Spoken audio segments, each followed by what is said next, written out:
Anouk, and welcome.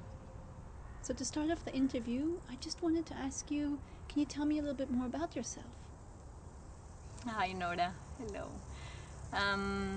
So a little bit about myself. I was born in Venezuela in South America, and where I lived until I was 16 years old. My parents are Europeans, and I have lived until now in many different parts of the world.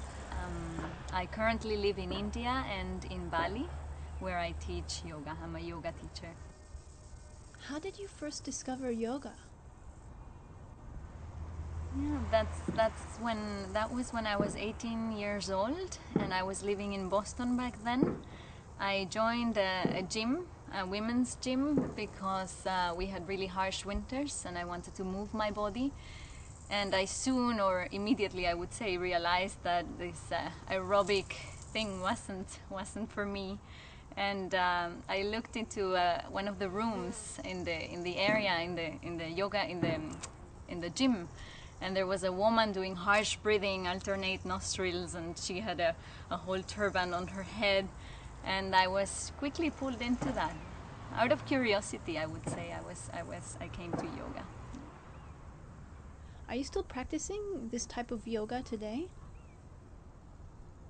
No, I'd rather say that my practice today has been turned more towards a classical form of Hatha yoga.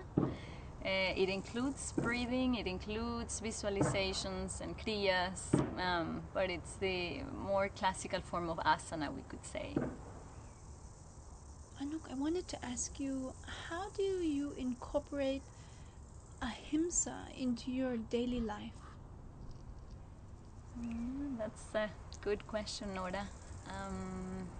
Ahimsa, it's a beautiful concept that draws its idea from the Jainas. And besides being vegetarian, I would say that Ahimsa comes into my life through my practice and through the awareness that I cultivate in my practice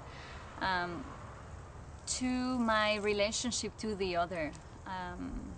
I think, like Buddha said, that every thought is an action, so I think even in my thoughts I cannot say that I'm there 100%, maybe I'm only there 50%, but I try as much as I can to, even in my thoughts, cultivate this idea of non-violence, which Ahimsa means, and in my relationship to all those beings that I encounter, human beings and also animals, of course. Can you tell me a little bit more about why you decided to become a vegetarian?